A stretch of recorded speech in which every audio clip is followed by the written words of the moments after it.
दिल्ली के अंदर प्रदूषण की समस्या को लेकर के पिछले 5 साल के कार्यकाल में दिल्ली सरकार ने निरंतर काम किया, जिसके परिणाम स्वरूप दिल्ली में लगभग 25% प्रदूषण स्तर को कम करने में हम कामयाब हुए थे। लेकिन वो काफ़ी नहीं है और इसलिए दोबारा सरकार बनने के बाद अरविंद केजरीवाल जी ने ये ऐलान किया था कि हमारे जो टॉप 10 प्रायोरिटी के काम कार्य के क्षेत्र हैं, उसमें दिल्ली के अंदर प्रदूषण स्तर को कम करना, दिल्ली के लोगों को प्रदूषण की समस्याओं से निजात दिलाने के लिए काम करना शामिल है, जिसके लिए हमने ये लक्ष्य रखा था कि अगले 5 साल में दिल्ली के अंदर 2 करोड़ पौधे लगाए जाएंगे, ग्रीन क्षेत्र, कवर क्षेत्र बढ़ाए जाएंगे, जिससे कि प्रदूषण के स्तर को कम करने में अस्थायी समाधान की तरफ हम बढ़ सकें। और इस कोरोना काल के दौरान भी हमने इस साल के लक्ष्य को पूरा करने की दिशा में अपना कदम बढ़ाया है और बड़े पैमाने पर दिल्ली के अंदर अलग अलग एजेंसियों के साथ मिलकर के वृक्षारोपण का काम चल रहा है। लेकिन जैसा हम सब जानते हैं कि जाड़े के समय में प्रदूषण का स्तर बढ़ जाता है। जब हवा के अंदर ठंड और मॉइस्चर बढ़ते हैं, उस समय PM10 और PM2.5 के पार्टिकल का घेरा दिल्ली के ऊपर बढ़ जाता है, जिसमें मुख्य तौर पर 2 मुख्य कारण।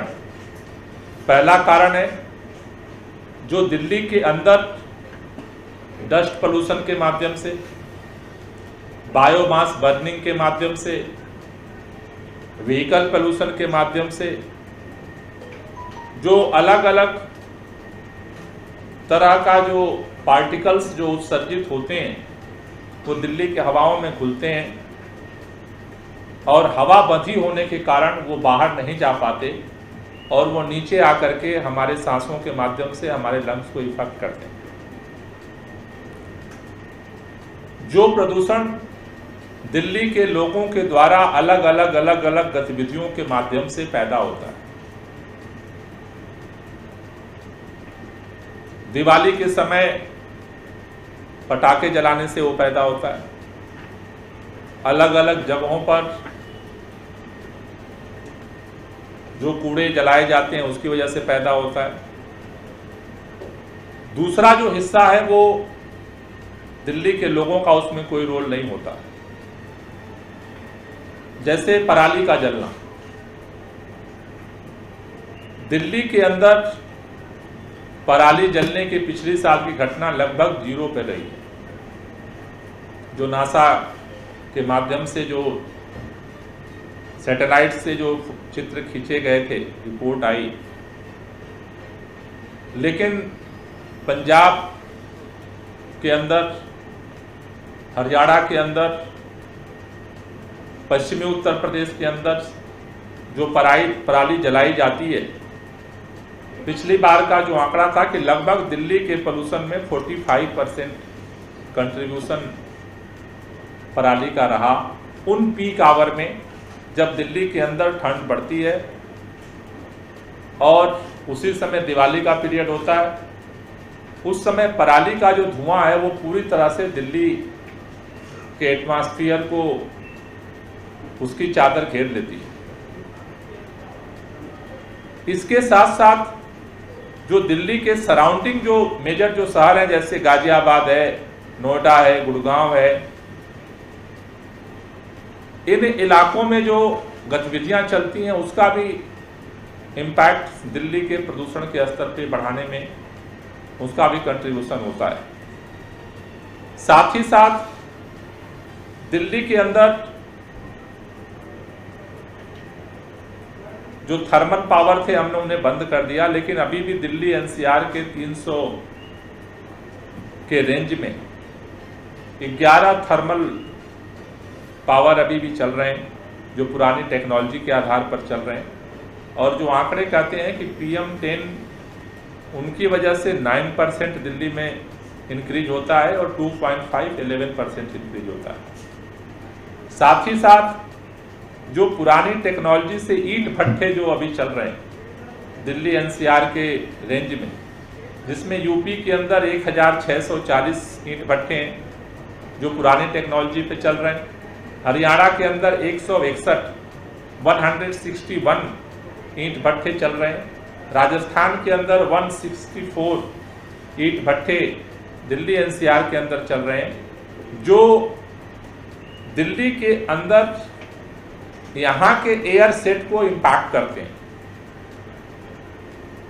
एनवायरमेंटलिस्ट की भाषा में कहें तो जो यहाँ का प्रदूषण है वो सिर्फ यहाँ का नहीं है, इस नॉर्थ एरिया का एक एयर सेट है, उसमें जो जो कंट्रीब्यूशन होता है उस सारा इम्पैक्ट दिल्ली के ऊपर भी पड़ता है। तो ये जो दिल्ली के बाहर के जो ये मेजर जो हमने 3 पोर्शन आपको बताए, पराली का पोर्शन, थर्मल पावर से जो उत्सर्जित गैसें हैं उनका पोर्शन, और तीसरा ईंट भट्ठों का पोर्शन। आज अभी केंद्रीय मंत्री पर्यावरण विभाग के माननीय प्रकाश जावड़ेकर जी ने दिल्ली, पंजाब, हरियाणा, राजस्थान और उत्तर प्रदेश के मंत्रियों और वहाँ के अलग अलग विभाग के अधिकारियों के साथ आज ज्वाइंट मीटिंग अभी वीडियो कॉन्फ्रेंसिंग के माध्यम से हुई है। दिल्ली के अंदर जो पराली की समस्या है, क्योंकि यहाँ पर बासमती धान ज़्यादा उगाया जाता है, लेकिन उसके अलावा नॉन बासमती धान जहाँ उत्पादन होता है वो लगभग 800 हेक्टेयर का एरिया है। आज हमने उनके सामने और सभी राज्यों के मंत्रियों के सामने दिल्ली के अंदर दिल्ली सरकार ने क्या क्या एक्शन प्लान बनाए हैं अलग अलग लोगों के साथ मिलकर के, हमने उस पर भी चर्चा की है। लेकिन इन सभी मंत्रियों से और केंद्रीय मंत्री से हमने 3 बातों के लिए अपील की है उस बैठक के माध्यम से, जिसमें हमें अन्य राज्यों के मंत्रियों और केंद्रीय मंत्री का सहयोग चाहिए दिल्ली के प्रदूषण स्तर को और कम करने के लिए। पहला जो हमने निवेदन किया है कि दिल्ली के अंदर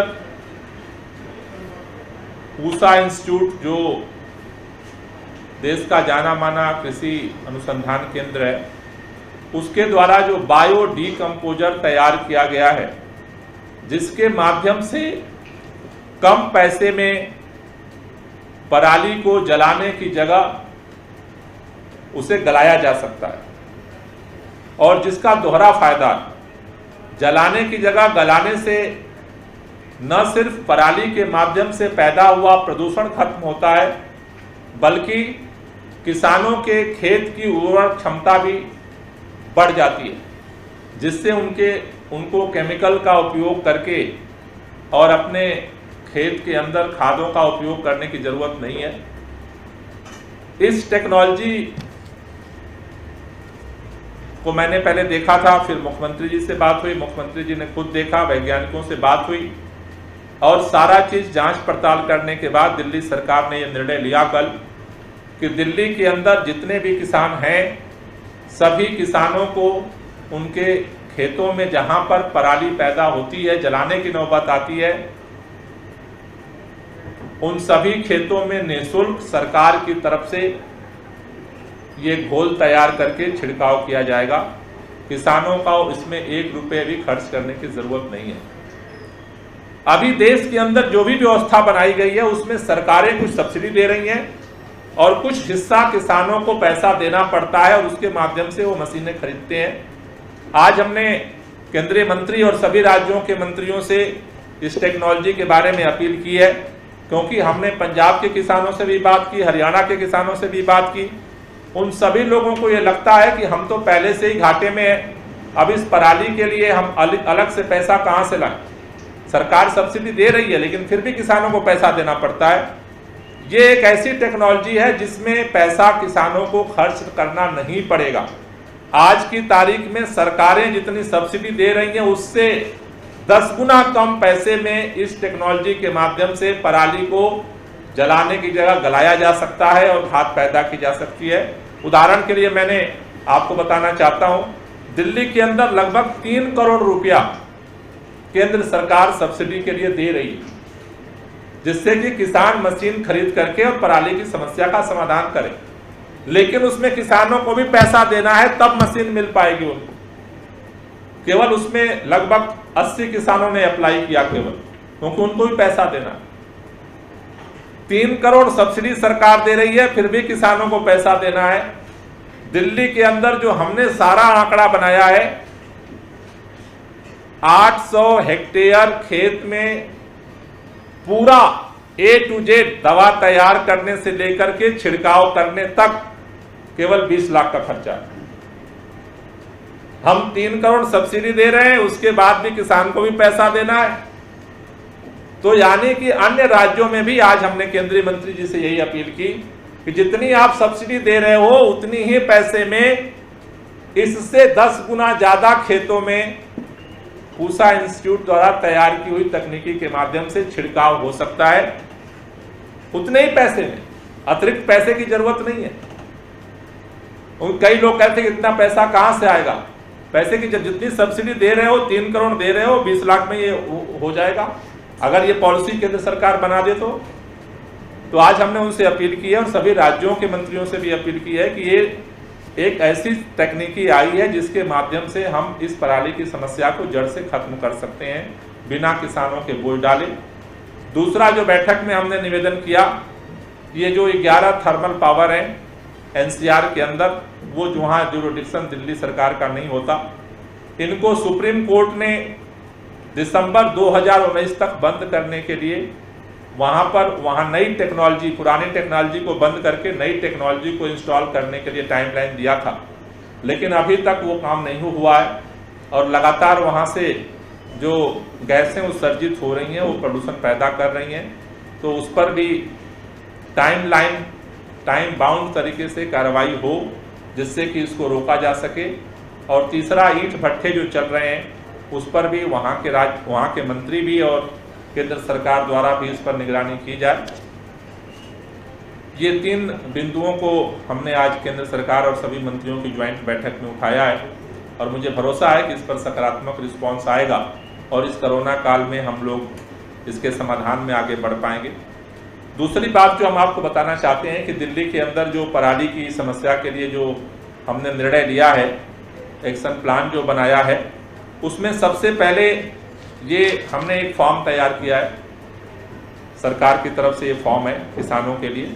इसमें हम उनसे उनका किसान का नाम, पिता का नाम, एड्रेस, संबंधित गांव और डिस्ट्रिक्ट ले रहे हैं। गैर बासमती चावल के तहत क्षेत्र जिसमें घोल का छिड़काव करना है उसका एरिया कितना है उसको ले रहे हैं और जिस दिन वो छिड़काव करना चाहते हैं वो तारीख ले रहे हैं। उसके आधार पर, इसी फॉर्म के आधार पर फिर हम अपनी टीमों को भेज करके और उस तारीख को वहाँ पर हमारी टीम जाएगी और उस तारीख को वहाँ पर छिड़काव किया जाएगा। तो ये पहला स्टेप, इसके लिए जो एक्शन प्लान हमने बनाया है दिल्ली के लिए, फॉर्म भरवाने का है जो हम वहाँ शुरू कर रहे हैं सभी गाँवों के अंदर। जो हमारे कृषि विस्तार अधिकारी हैं उनको इंचार्ज बनाया गया है सभी ब्लॉक के अंदर और वो ये फॉर्म भरवाने का काम करेंगे। कल जो मैंने बैठक बुलाई थी उसमें हमने उन ग्रामीण क्षेत्रों के विधायकों को भी बुलाया था जिनसे कि उनका सहयोग लिया जा सके और किसानों को जल्दी ये सुविधा दी जा सके। दूसरा, ये पूरा जो मेडिसिन तैयार करने के लिए सारा जो है हम एक जगह सेंट्रलाइज सेटअप तैयार कर रहे हैं। नजफगढ़ एरिया में कड़कड़ी नाहर गांव है, वहां पर ये हमारा एक सेंटर है। वहां पर ये पूरा सेंट्रलाइज सिस्टम तैयार किया जा रहा है, जहां पर हम लोग 5 तारीख से सेटअप कर देंगे। 6 तारीख के सुबह से ये पूसा के वैज्ञानिकों की निगरानी में लगभग 400 एक साथ हम वहाँ पूरा टेंट लगा रहे हैं, और 400 वहाँ पर जो किट जो है 400 जगह हम मेडिसिन तैयार करना शुरू करेंगे एक साथ वहाँ पर। 400 जो पतीले हैं उनमें वो दवाएं बनाने का काम शुरू होगा। और जैसा मैंने पहले बताया था कि जो प्रोसेस है कि उसमें 3-4 दिन बाद ये फर्स्ट राउंड की दवा तैयार हो जाएगी, जिसमें कि हम पहले 5 लीटर पानी में 150 ग्राम गुड़ गर्म करते हैं। गर्म होने के बाद उसे ठंडा किया जाता है। ठंडा होने के बाद 50 ग्राम बेसन मिला रहे हैं, और उसके बाद उनका एक जो पाउच है वो हम उसमें डालते हैं घोल मिला करके। 3-4 दिन बाद फिर हम उसको डबल कर देंगे। तो इस तरह से वहाँ पर एक सेंट्रलाइज पूरा सिस्टम हमने सेंटर डेवलप किया कर रहे हैं, और वहाँ पर ये सेटअप हमारा 5 तारीख को तैयार हो जाएगा। और 5 तारीख को पहले हम ट्रायल करेंगे। 6 तारीख से ये मेडिसिन बनाने का काम, वहाँ पर घोल बनाने का काम शुरू हो जाएगा। उसके बाद जो है वहाँ से जहाँ जहाँ से डिमांड आ रही है, ट्रैक्टरों के माध्यम से ये छिड़काव किया जाएगा। ट्रैक्टर्स के अंदर जो मशीन है उसके माध्यम से ये सारी जहाँ जहाँ ज़रूरत पड़ेगी वहाँ पर अधिकारियों के माध्यम से वहाँ जाएगा, और उनका जो है वहाँ पर छिड़काव किया जाएगा। छिड़काव करने के बाद उसी दिन शाम तक या उसके अगले दिन रोटावेटर चलाने की विधि है, जिससे कि वो मिल जाए, और उसके बाद 15 से 20 दिनों के अंदर ये पराली जो है वो गल जाएगी, जिसमें कि वो गेहूं का बीज डाल सकते हैं।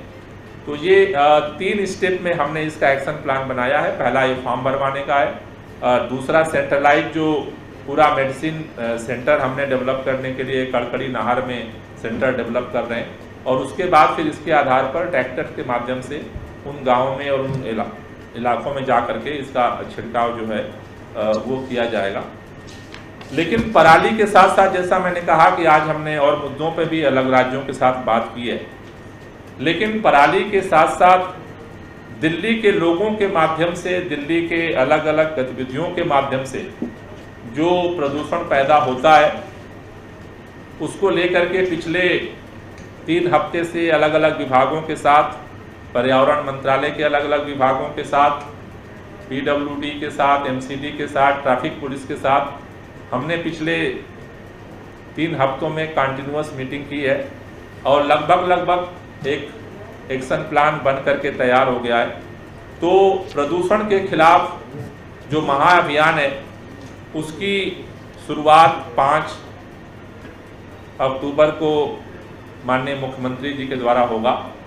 5 अक्टूबर को दिल्ली सचिवालय में जो मुख्य विभाग हैं, जो अलग अलग क्षेत्रों में, चाहे वो डस्ट पोल्यूशन हो, व्हीकल हो, बायोमास हो, अलग अलग उसके लिए जो रिस्पॉन्सिबल विभाग हैं, मुख्यमंत्री जी की अध्यक्षता में 5 तारीख को 11 बजे दिल्ली सचिवालय में बैठक आयोजित की जा रही है, जिसमें environment department, development department, PWD,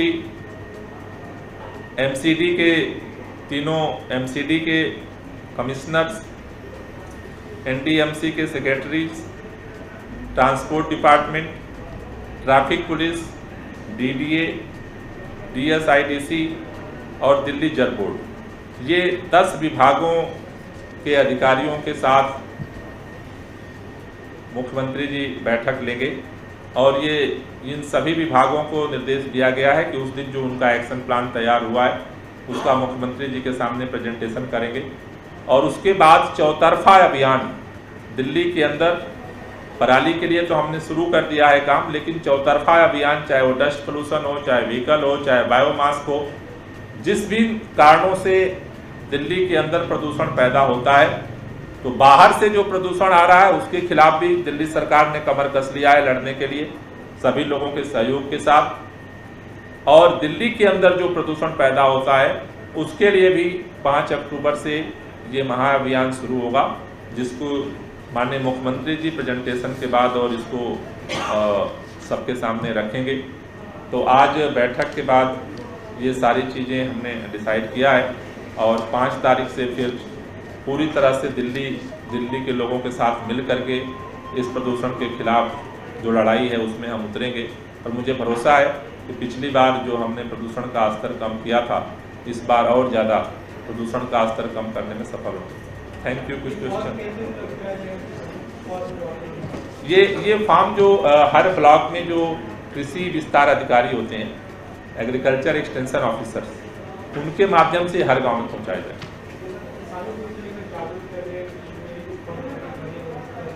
उनके घर तक पहुंचाएंगे फार्म, बुलाएंगे नहीं। हमारे जो अधिकारियों के माध्यम से, उनके वीडियोज जो होते हैं उनके माध्यम से हर गांव तक पहुंचा देंगे।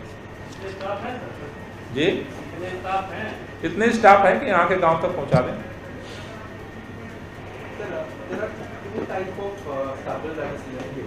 एक जो कंपेन हार्वेस्टर से कटने के बाद जो स्टबल है, एंड दूसरा जो कटने के बाद भी 5 से 15 सेंटीमीटर तक जो ग्राउंड में लगा रहता है, तो ये जो बायोडिकम्पोजर है, इसमें से कौन सा स्टबल में यूज करेंगे? जो जमीन में काटने के बाद भी जो लगा हुआ है उसमें है, या जो कंपेन से जो निकल के आता है उसमें इस्तेमाल करेंगे? आमतौर पर जो सभी जगह देखा जाता है कि जो मशीन से कटता है, जैसे दिल्ली के अंदर बासमती, मैंने बताया कि बासमती का जो पैदावार है बहुत ज़्यादा है, तो बासमती की जो कटाई होती है वो मैनुअल होती है, तो वो नीचे से होती है। तो उसके बाद जो उनका डंठल बचता है वो जुताई के बाद और वो चलाने के बाद उसी में मिल जाता है।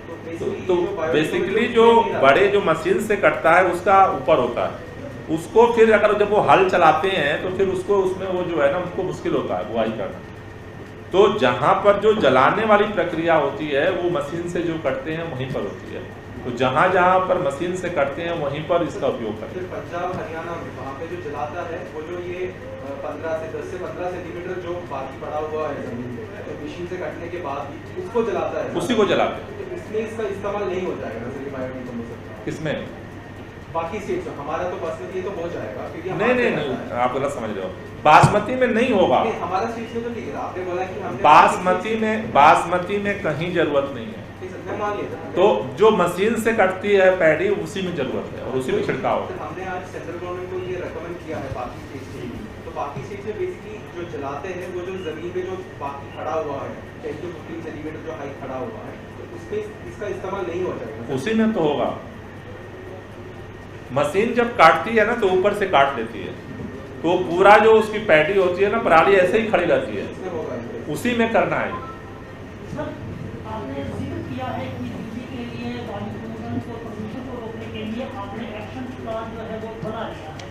सवाल जैसा आपने खुद ही इसके बारे में कहा है कि क्योंकि एक बहुत बड़ा जो वजह है वो हरियाणा और पंजाब में जो है पराली जलाने की वजह से दिल्ली में प्रदूषण होता है, और अब जो है सैटेलाइट से चित्र मिल रहे हैं जिसमें हरियाणा और पंजाब से जो है इस तरह से जो है पराली जलाने की जो चीज़ें आज सामने घटनाएं जो आ रही हैं।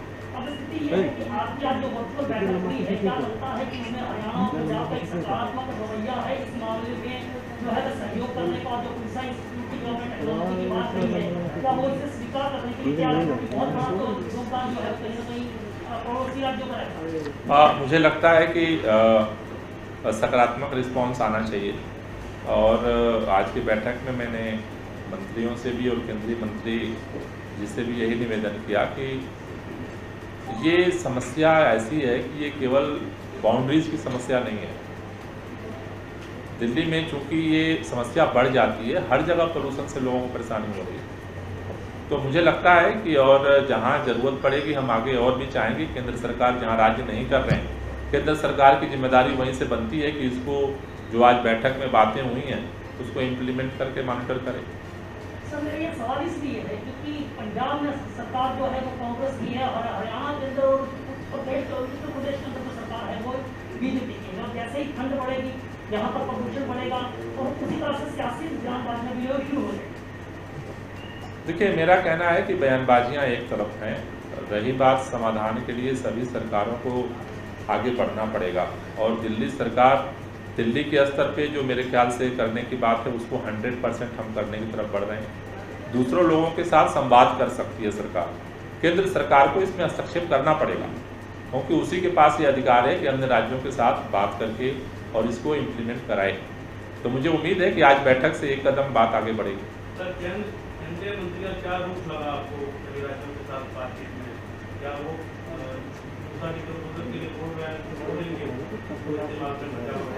अभी तो बैठक में सभी लोगों ने अपनी अपनी बात रखी है। उन्होंने बोला कि मैं सभी लोगों की जो ओपिनियन है उसको नोट डाउन कर रहा हूँ and after that take decision. तो अब इस बैठक के बाद वो निर्णय क्या लेते हैं इस पर डिपेंड करता है। पंजाब के चूँकि मुख्यमंत्री जी ही पर्यावरण मंत्री भी हैं, तो वो नहीं थे, लेकिन उनके जगह पे वहाँ पर एडिशनल सेक्रेटरी रिप्रेजेंट कर रहे थे।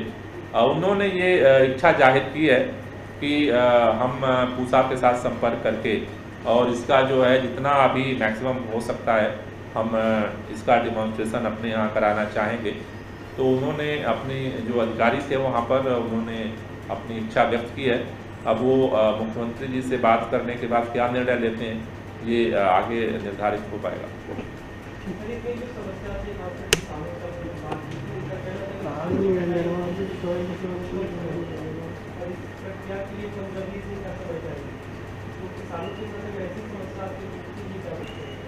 मेरे ख्याल से अभी तक जो है लगभग 25 धान की कटाई और उसकी बुआई में 25 दिन का गैप होता है। तो और भी टेक्नोलॉजी रही हैं, लेकिन उनमें जो दिक्कत पहले यही थी कि वो लगभग 35 डेज दे रही थी। इसकी जो पॉजिटिविटी और अभी जो इसीलिए हम लोग इतना इसको लेकर के आगे बढ़ने की कोशिश कर रहे हैं कि ये इनका जो कमिटमेंट है कि ये लगभग 20 दिन से 25 दिन में इसको जो है मतलब ये गल जाता है। तो मेरे ख्याल से वो समस्या नहीं आएगी। अगर कुछ धान की फसल ऐसी हैं जो काफ़ी लेट होती हैं, तो उसके लिए फिर अलग से उसको कुछ सोचना पड़ेगा, लेकिन एवरेज मैक्सिमम जो है उसके लिए कम से कम 25-30 दिन का गैप होता ही होता है। Okay, thank you.